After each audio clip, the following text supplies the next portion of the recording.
I believe in our young people. And this is the first step in creating an environment where they can succeed and they can feel good about who they are. They get a lot of messages from their family, from their friends, from men. And now it's time for us to pour some positive messages into that tank. That way, we can depend on them to then give back to their friends. And that's what this is all about. It's not about just working with them, but it's working with them so they can rebuild and heal our community. This is history. The first time in this community, right, that we've gathered 400 African American females, other females as well, and have a conversation that really is relevant to them, able to help them heal and move forward. We expect that you will be able, when you leave here, to identify the characteristics of good physical and emotional health. I was delighted when Dr. Moss approached me with the idea of hosting the Busara Summit here at St. Mary's, and I thought, oh, what a great idea. St. Mary's College, as you know, is a Catholic women's college. Our mission is to empower young women to make a difference in the world. So I couldn't think of a better place for the Busara Summit, and I couldn't think of a better project for St. Mary's to host such a great event.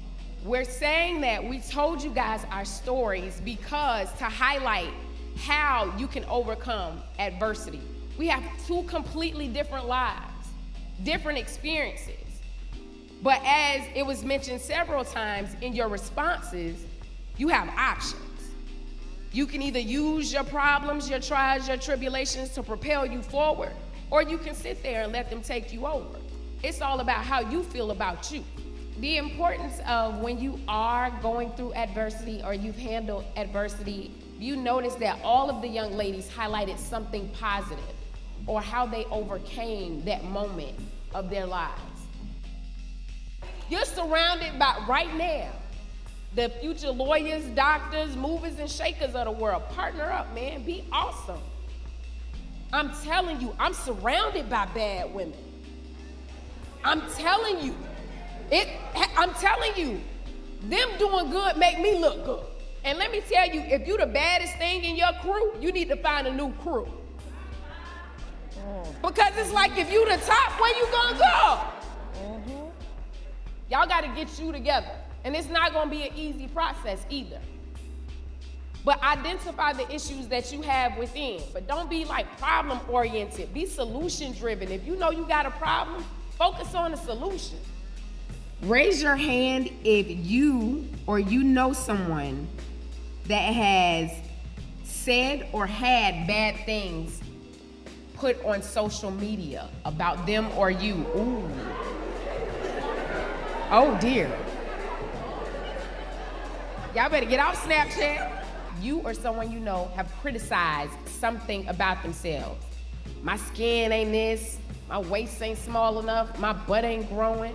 Whatever it may be. Who's done that? If you or someone you know has a complicated relationship with their mother or a mother figure,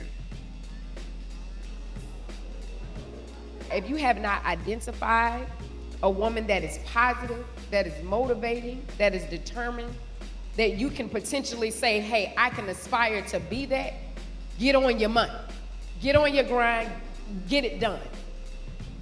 In real life. Because I'm telling you, all of the adults in the room have been through high school, and I'm pretty sure we all thought we knew it, but then life gave it to us. One, you're going to have hardships. They're not always going to be easy.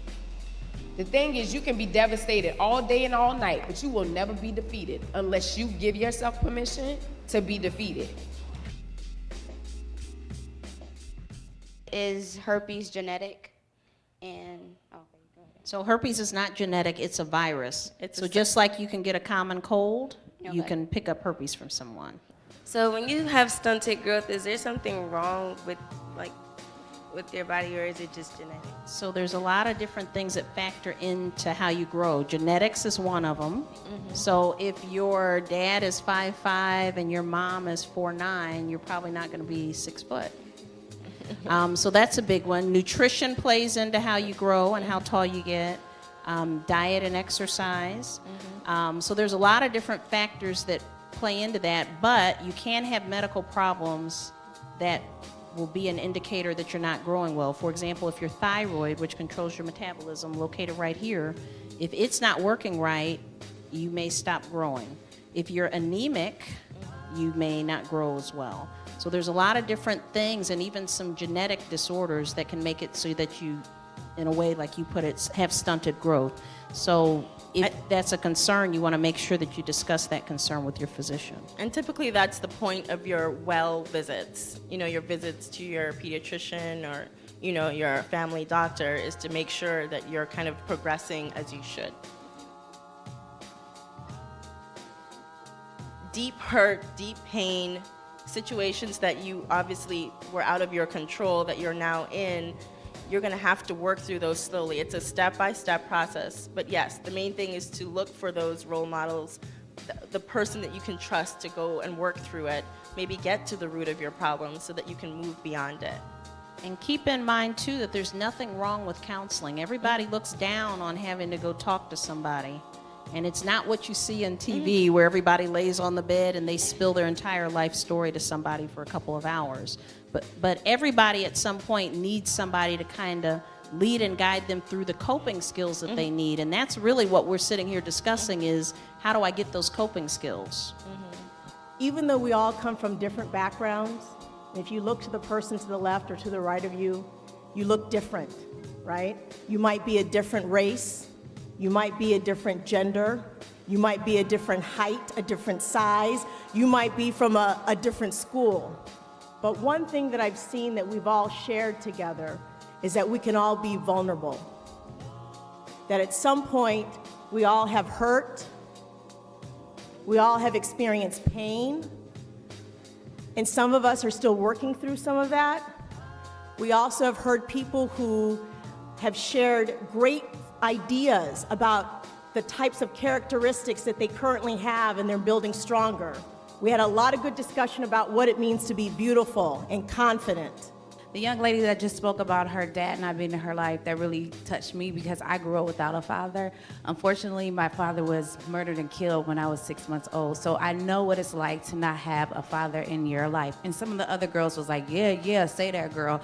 So I just wanted to speak into that and let you know that you are loved, even if you don't have a father figure or a male figure in your life, to let you know that you are loved. I just want to let you know that you are loved.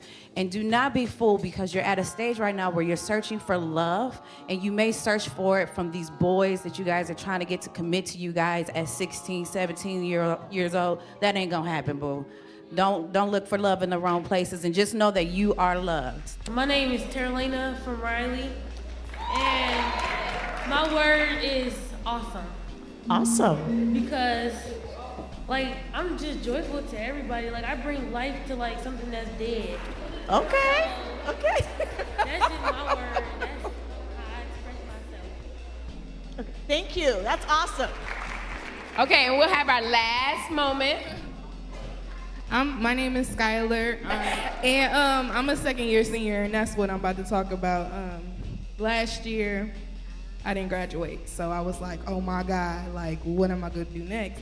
But then I learned that I had to focus, and through my support system, I'll be graduating in March. So, So yeah, just stay focused, and y'all get it through. So what I want to share with you is that you may not realize it right now, but there's something that you have to give to the world, a gift that you have yet to identify that's inside you.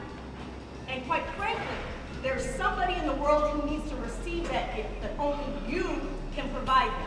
They can only hear the word or receive or experience that message if you appear in their life. So what's really important is you look inside and be the best you. You don't have to imitate. You don't have to compare yourself to somebody. It's easy for us to do that. But you know what? You have no competition because you are you. Nobody can be you. Period. End of story, exclamation point. So guess what? You need to do you. And who is you? And who is me? Whoever said me over here, figure out who you is, who you are, who you be, right? And show that, shine your light to the world. Because it's that light that will penetrate the darkness that some people are experiencing right now. And they just need to see you, they need to hear you, and they need to feel you in order for their light to shine. All right?